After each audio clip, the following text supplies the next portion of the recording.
Welcome students. आज हम conceptual dependency के कुछ रूल्स पढ़ेंगे और वो सारे रूल्स जो हैं उन रूल्स के साथ साथ एक एक उसका एक छोटा छोटा एक एग्जांपल भी देखेंगे और कोशिश करेंगे कंसेप्चुअल डिपेंडेंसी को और अच्छे से सीखने की। तो सबसे पहला रूल क्या है? सबसे पहला रूल मैं यहाँ लिख रहा हूँ। सबसे पहला रूल है PP double implies A C T. अब ये देखिए, पीपी डबल इंप्लाइज एसीटी क्या है कि ये बताता क्या है? ये बताता है relationship between actor and event जो कि उसने किया। मतलब एक्टर ने कोई एक एक्शन परफॉर्म किया तो ये पीपी जो होता है वो बेसिकली एक्टर के लिए यूज होता है। और ये टू वे डिपेंडेंसी जो है ये इसलिए लगाई जाती है कि ये जो टू वे डिपेंडेंसी का जो है वो नाइदर एक्टर नॉर ये जो दोनों दोनों में कोई भी प्राइमरी नहीं है। मतलब क्या होता है कि जब आप सिंगल लाइन बनाते हो, जब आप सिर्फ ऐसा ऐसा अगर ये मान लीजिए डबल एरो नहीं होता, सिंगल एरो होता, तो क्या होता है? डायरेक्शन डिपेंडेंसी कैसी होती कि एक तरफ से दूसरी तरफ होती। लेकिन डबल डायरेक्शन का मतलब ये होता है कि दोनों इंडिपेंडेंट है और दोनों जो चीजें हैं वो एक साथ हो सकती हैं। मतलब PP tends to ACT and ACT is also tends to PP. तो कहने का मतलब ये है कि यहाँ पे मैं एक एग्जांपल लेता हूँ और यहाँ पे एग्जांपल लेते टाइम मैं बहुत आसानी से लेता हूँ। एग्जांपल लेता हूँ, सबसे पहले मैं एग्जांपल लेता हूँ जॉन रैन। जॉन दौड़ गया, तो पीपी पीपी कौन है? जॉन। और दौड़ गया तो जाहिर सी बात है दौड़ने में उसका क्या हुआ होगा? P trans. दौड़ने में क्या हुआ होगा? P trans. और दौड़ गया यहाँ पे लिख दिया मैंने छोटा सा एक पी। तो ये देखिए, इसमें क्या है कि ये एक्टर क्या था? जॉन था। और आपने एक्शन क्या परफॉर्म कराना था? पी ट्रांस था। कहने का मतलब ये है कि डायरेक्शन और डिपेंडेंसी को हमेशा इस तरह से लिया जाता है रूल नंबर 1 के अंदर, जहां पे कोई एक एक्टर कोई एक एक्शन परफॉर्म कराए। चलिए अब आगे बढ़ते हैं। अगला रूल है कुछ इस तरह प्रकार से, मैं एक एक करके रूल बताऊंगा, कोई जल्दबाजी नहीं।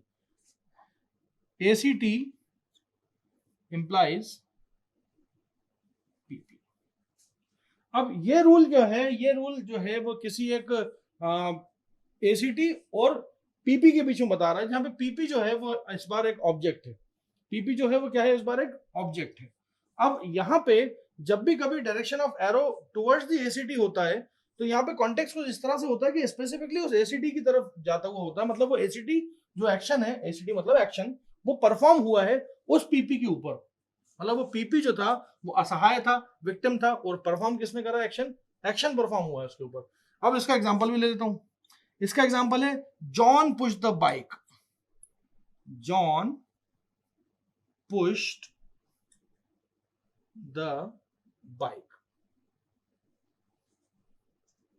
अब देखिए, जॉन पुश्ड द बाइक के अंदर सबसे पहले तो जॉन की बारी आती है। तो मैं लिखता हूं यहाँ पे जॉन और ये डबल डायरेक्शन वाला एरो बनाता हूं। ये रूल नंबर 1 की तरह है। और एक्शन क्या हुआ है? प्रोपेल। ये रूल नंबर 1 ही है। ये रूल नंबर 1 की जो चीजें थी वही लिखी है। और पुश मतलब जॉन पुश्ड मतलब पहले से ही हो चुका है, मतलब धक्का दे चुका है, अभी कर नहीं रहा। फिर यहाँ पे मैं ऐसा करके रूल नंबर 2 अप्लाई करके यहाँ पे लिख देता हूं बाइक। अब देखिए इसमें क्या है, ये जो एग्जांपल अभी मैंने पढ़ाया ये बेसिकली रूल नंबर 1 और रूल नंबर 2 दोनों को कवर कर रहा है। अगर आप इतने पोर्शन को देखेंगे, अगर मैं लिखता जॉन पुश्ड, सिर्फ इतना लिखता, तो ये रूल नंबर 1 दिख रहा है आपको, जो कि मैंने शायद जॉन रैन के अंदर लिखा था। ठीक है ना? एक्शन ठीक है, उस टाइम पी ट्रांस था, इस टाइम प्रोपेल है। अब वहां पे मैंने यहाँ पे लिख दिया जॉन पुश द बाइक। तो ये वाला जो है ना इतना पोर्शन, ये रूल नंबर 2 का पार्ट है। हमें तो सारे रूल इसलिए पढ़ने क्योंकि हमें तो हर तरह से आना चाहिए, पूरी तरह से सक्षम होना चाहिए हमें। चलिए अगला पढ़ते हैं। अगला क्या है? रूल नंबर 3 पढ़ते हैं। रूल नंबर 3 कहता है पीपी पीपी। अब देखिए यहाँ पे दोनों पीपी हैं, मतलब रिलेशनशिप बिटवीन टू पीपीज। ठीक है ना? जिसके बीच में क्या है कि कोई एक सेट डिफाइन कर रहा है किसी दूसरे उसको, दूसरे सेट को। अब यहाँ पे क्या है? एग्जांपल लूंगा मैं, John is doctor. John is doctor. अब जॉन जो है वो डॉक्टर है, तो जॉन ऐसा नहीं है कि आज डॉक्टर है कल नहीं है। John will remain the doctor through out his life. तो ये देखिए, जब भी कभी किसी एक एक्शन के लिए, कभी किसी एक्टर के लिए आप उसके किसी एट्रीब्यूट को ऐसे डिफाइन करते हो कि जॉन इज डॉक्टर, तो उसमें पीपी डबल इंप्लाइज, मतलब ये जो बाई डायरेक्शनल एरोस जो होते हैं वो, और पीपी मतलब ये कि ये रिलेशनशिप समझाता है दो पीपीज के बीच में कि जॉन इज डॉक्टर, ये डॉक्टर इज जॉन, जो आप बोलना चाहो, जैसा बोलना चाहो वैसा इस पर एप्लीकेबल हो जाएगा। खैर आगे बढ़ते हैं रूल नंबर 4 पे। रूल नंबर 4 कहता है पीपी पीपी, और ये कभी भी ऐसा हो सकता है, ऐसा ऐसा मतलब परफॉर्म हो सकता है। ये अभी देखिए, ये इसको और इसके बीच में फर्क मैं अभी समझाऊंगा इस एग्जांपल में। क्या है कि अगर मान लीजिए कोई किसी चीज को ओन कर रहा है, मतलब पीपी, यहाँ पे दो पीपीज हैं, ठीक है, और दोनों पीपीज जो हैं वो मतलब लिविंग थिंग्स हैं, ठीक है ना।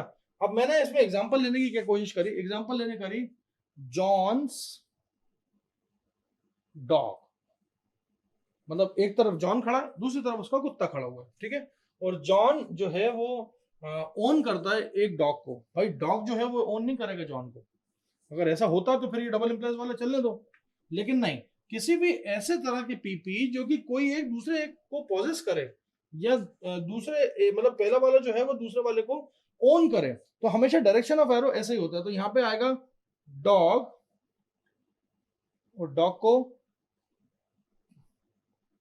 Pose bye John. I hope कि ये समझ में आया होगा। जॉन इज डॉक्टर, जॉन उसका, जॉन ने पढ़ाई करी, डॉक्टर बन गया, और वो डॉक्टर हमेशा रहा, जिंदगी भर रहा, मरते दम तक डॉक्टर ही रहेगा। ये उसका एक एट्रीब्यूट था कि ठीक है उसने इतना कर लिया। और यहाँ पे डॉक्टर जो है वो भी ह्यूमन बीइंग्स ही होते हैं, तो इसलिए पीपी, जॉन तो ह्यूमन बीइंग है ही, तो पीपी। यहाँ पे भी आप देखें कि पीपी और पीपी, यहाँ पे डबल एम्प्लॉइज अगर लगा देता ना, तो जॉन अभी फिलहाल मालिक है, थोड़ी देर में जो डॉग है वो मालिक हो जाता जॉन का। तो हमें ये भी ख्याल रखना है कि हम कंसेप्ट वाइज गलत ना करें, ऐसा ना लिखें कि जिस बातों का सही मतलब लोग ना निकालें, गलत मतलब पहले निकाल लें, ठीक है। उसके बाद रूल नंबर 5 आता है, रूल नंबर 5 आता है पीपी डबल इंप्लाइज पीए,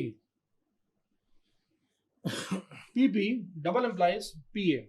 अब देखिए ये जो है ना, ये क्या है, रिलेशनशिप बता रहा है दो, एक पीपी का और एक पीए का, ठीक है। अब पीपी जो है, पीपी पीए जो है, पीए बेसिकली किसी पीपी का कोई एट्रीब्यूट होता है। जैसे मान लीजिए मैं एक पीपी हूं, मैं कोई एक इंसान हूं, ठीक है, और मेरा कोई एट्रीब्यूट है कि आई एम अ टीचर, ठीक है, तो पीए मेरा एक एट्रीब्यूट हुआ, आई बात समझ में। या फिर मेरी हाइट फॉर एग्जांपल, या हेल्थ, या वेट, या जो भी बोलना चाहो, ठीक है ना, तो पीपी का पीए होता है, मतलब पीए जो है वो रिप्रेजेंट करता है पीपी की कोई प्रॉपर्टी को, आइदर उसकी हाइट हो, हेल्थ हो, एजुकेशन बैकग्राउंड हो, या कुछ भी। तो अगर मैं लिखता हूं जॉन इज फैट, अब मैंने ये स्टेटमेंट लिख दिया जॉन के लिए, तो जॉन का आंसर क्या होगा, कंसेप्चुअल डिपेंडेंसी देखिए, कंसेप्चुअल डिपेंडेंसी कहती है जॉन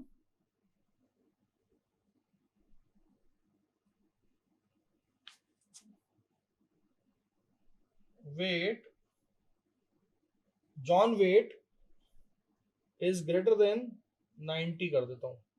भाई 90, अगर कोई 90 केजी से ऊपर है तो वो फैट ही है। आप देख रहे हैं यहाँ पे क्या किया, यहाँ पे मैंने एरो के ऊपर कुछ भी नहीं लगाया, मतलब ये नहीं है कि जॉन को पास्ट टेंस में फैट, जॉन इज फैट मतलब वो फैट है, वो अभी भी फैट ही है, मतलब प्रेजेंट की बात हो रही है, तो ये देखिए कुछ नहीं लगाया, ठीक है। जॉन और एट्रीब्यूट दे दिया वेट, और यहाँ पे उसका वैल्यूज भी पास कर दी। ये है रूल नंबर 5। अब अगला आता है रूल नंबर 6। रूल नंबर 6 क्या कहता है वो देखिए, रूल नंबर 6 कहता है पीपी पीए। यकीनन इसको याद करना बहुत आसान नहीं है, लेकिन फिर भी मैं चाहूंगा कि आप इसको याद नहीं कर सकते, एटलीस्ट तो कम से कम समझ तो सकते हैं। जितने भी एग्जाम्पल्स अगर आप उनको समझ पाए, तो कोई पेपर में आपको नया क्वेश्चन दिया जाएगा तो आप उस पर ये रूल्स अप्लाई कर सकते होंगे। और मैं, ऐसा नहीं है कि आपको ओपन एंडेड पढ़ा के छोड़ रहा हूँ, मैं बिल्कुल क्लोज लूप क्रिएट करूंगा। अभी ये सारे रूल्स पढ़ाऊंगा और नेक्स्ट वीडियोस के अंदर उसको एग्जाम्पल्स में इंप्लीमेंट करा के भी दिखाऊंगा। चलिए, पीपी मतलब कोई एक इंसान की बात हो रही है, और एट्रीब्यूट मतलब एक एट्रीब्यूट है उसका, अच्छी बात है।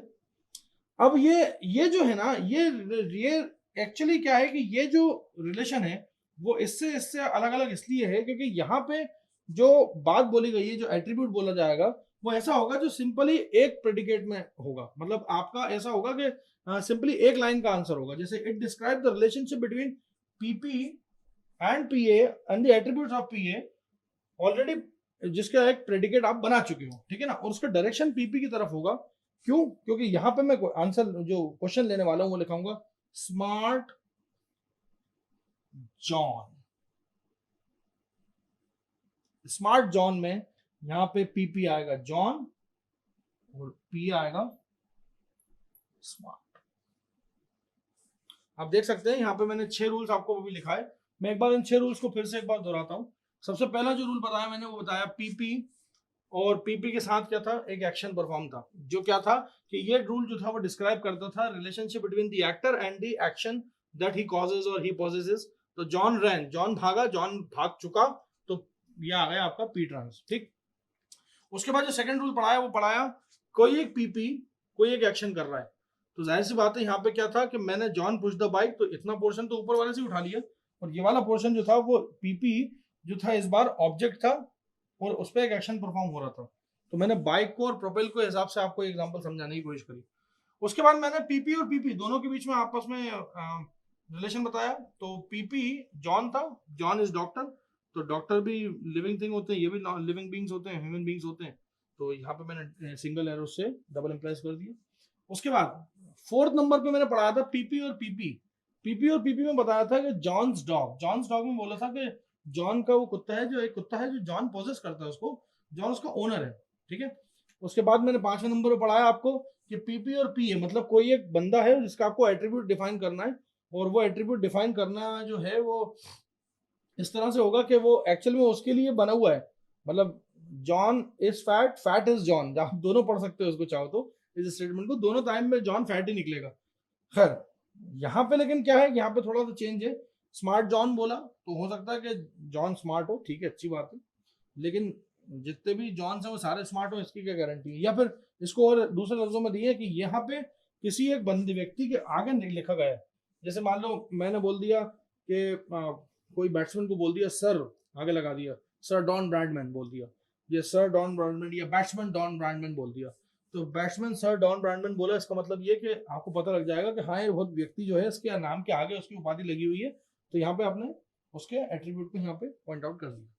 ये 6 रूल तो ये है फिलहाल। अभी इसके अंदर और भी रूल आते हैं। अब हम यहाँ पे देखेंगे रूल नंबर 7। रूल नंबर 7 क्या कहता है? रूल नंबर 7 जो कहता है वो ये है कुछ इस प्रकार से कि रूल नंबर 7 कहता है एसीटी, कोई एक एक्शन परफॉर्म हुआ और उसके कोई एक रेसिपिएंट है, और रेसिपिएंट जो है वो कुछ इस प्रकार से है।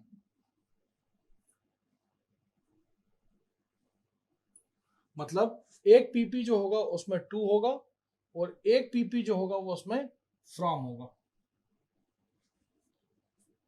ये वाला रूल काफी बार यूज हुआ है, इसको हम देखते हैं एक एग्जांपल के तौर पे। जॉन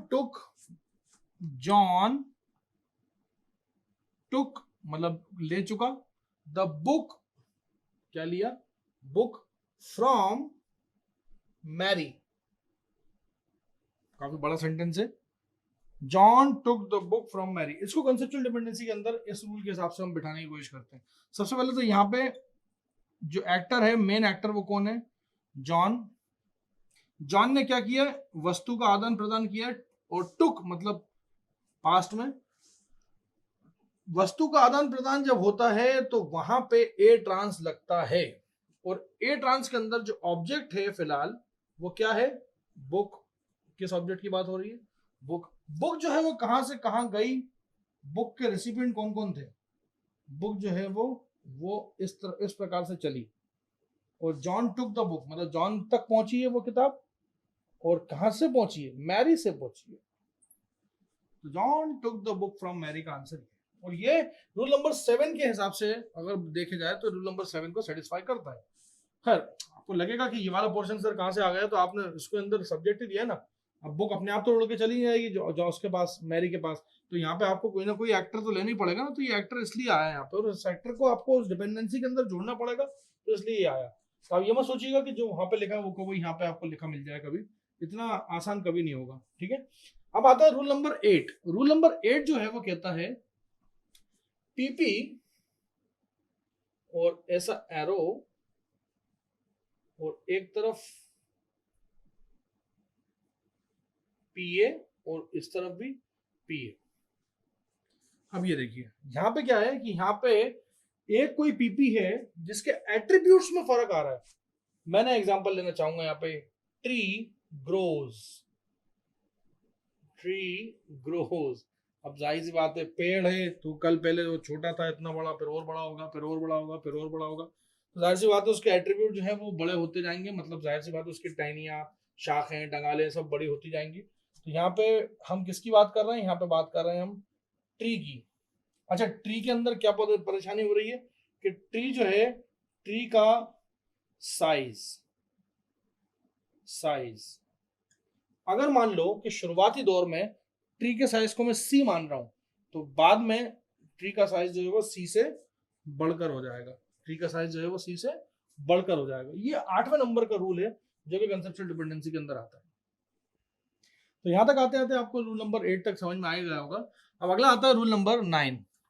रूल नंबर 9 क्या कहता है? रूल नंबर 9 कहता है कि x और यहां पे लिखा है y, और डायरेक्शन ऑफ फ्लो जो है वो कुछ उस तरफ से, डायरेक्शन ऑफ फ्लो जो है वो इस प्रकार से। अब ये क्या है, इसके बारे में मैं थोड़ा सा समझाऊंगा, ये एक्सप्लेन करूंगा कि ये रिलेशन क्या डिस्क्राइब कर रहा है। ये रिलेशन बेसिकली क्या है कि कंसेप्चुअलाइजेशन डिस्क्राइब कर रहा है एक दूसरे के प्रति। मतलब ये कि अगर मान लीजिए कि आप एक्स की बात करें, तो एक्स का होना से वाई को क्या इम्पैक्ट पड़ता है। मतलब यहाँ पे एक्स होगा पहले, उसके बाद वाई होगा। ये बेसिकली क्या लिखा है, इसको मैं और आसान लफ्जों में बताऊं क्या लिखा है। ये लिखा है इफ एक्स देन वाई, मतलब अगर मैं पढ़ूंगा नहीं तो मैं फेल हो जाऊंगा।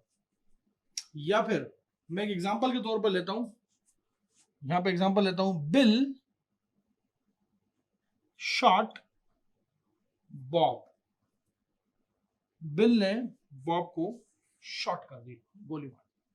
अब देखिए इसका मतलब एक्स क्या हुआ, एक्स क्या हुआ, बिल शॉट बॉब, और इससे इंपैक्ट किसको पड़ा, इससे इंपैक्ट किसको पड़ा, इससे इंपैक्ट पड़ा वाई को। मतलब एक स्टेटमेंट से दूसरा स्टेटमेंट क्या हुआ, बॉब्स हेल्थ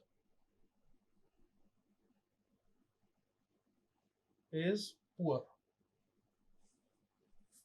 जब आप सोचिए ना कि उसको उसने गोली मारी है तो उसका बॉब की जो हेल्थ है वो पुअर हो ही जाएगी। तो यहाँ पे ये रूल है, रूल नंबर 9, जो कि क्या करता है, कंसेप्चुअली आपको ये बताता है कि अगर आपने एक स्टेटमेंट परफॉर्म कर दिया तो दूसरा स्टेटमेंट जो है उससे इंपैक्ट होएगा। मैंने कहा कि एक्स अगर हो गया तो उससे इंपैक्ट किसके पे पड़ेगा, वाई पे पड़ेगा। आप देखिए ना, अगर बिल ने गोली नहीं मारी होती बॉब को तो बॉब की हेल्थ खराब नहीं हुई होती, बॉब की हेल्थ बिल्कुल ठीक होती। अब इसी के जरिए मैंने यहाँ पे इत्तेफाक से ये दोनों रूल आमने सामने पढ़ाने वाला हूँ, रूल नंबर 9 और रूल नंबर 10। उसका रीजन भी है वो ये कि कुछ ये कुछ हद तक एक जैसे भी हैं। मैं लिख देता हूँ पहले रूल और फिर एग्जांपल से समझाऊंगा। अब ये देखिए, ये थोड़ा सा अलग है। इसमें क्या है, इसमें भी रिलेशनशिप जो है वो कंसेप्चुअलाइजेशन का ही है दोनों के बीच में, लेकिन यहाँ पे क्या है कि यहाँ पे अभी एक्स सही ढंग से पूरा हुआ नहीं है और वाई होना शुरू हो गया, वाई होना शुरू हो गया। मतलब के तौर पे ये कि जैसे ही सर्दियां आती हैं तब आप गर्म कपड़े नहीं निकालते, सर्दियां आने वाली होती हैं, देवर अबाउट टू कम, और आप पहले से गर्म कपड़े निकालने की प्रोसेस या गर्म कपड़े खरीदने की प्रोसेस चालू कर देते हैं। अब सुनिए जरा, मैं एक स्टेटमेंट दे रहा हूं यहाँ पे, उस स्टेटमेंट को ध्यान से देखिएगा। एग्जाम्पल, ये जितने भी स्टार बने हुए सारे एग्जाम्पल हैं। वाइल गोइंग होम, मतलब घर जाते वक्त, वाइल गोइंग होम, अभी घर पहुंचा नहीं हूं मैं, while going home I saw a snake, मैंने घर जाते वक्त एक सांप को देखा। कोई गलत स्टेटमेंट नहीं है। तो एक्स क्या हुआ इसमें, आई एम गोइंग होम, और उसी में मैंने क्या कर लिया, आई सॉ अ स्नेक। एक और तारीफ की बात उसकी क्या है पता है, उसकी ये कि एक्स एक्स वाला जो स्टेटमेंट था ना पहला वाला, वो स्टार्ट तो पहले हुआ था लेकिन फिनिश वाई वाले ने पहले मार दी, क्योंकि while going home I saw मतलब देख चुका, अभी घर तो आया नहीं है, अभी बीच रास्ते में आपने स्नेक देख लिया। मतलब ये वाला स्टेटमेंट जो था ये अभी कंप्लीट हुआ भी नहीं, और उतने में वाई वाला स्टेटमेंट जो था वो होके भी खत्म होके चला गया घर अपने। क्योंकि सांप तो देखा आप, सांप तो धीरे से रवाना हो गया, वो तो 2 सेकंड का मूवमेंट होगा। लेकिन आप तो घर तो पैदल पैदल जा रहे थे ना, आप आधे घंटे से चल ही रहे थे, और अभी अगले 45 मिनट आपको और चलना है। तो ये है आपका कंसेप्चुअल डिपेंडेंसी के कुछ 10 रूल, जिनके बेसिस पे, जिनके आधार पे हम इसके एग्जांपल्स को देखेंगे अगले नेक्स्ट वीडियोस के अंदर। Thank you so much.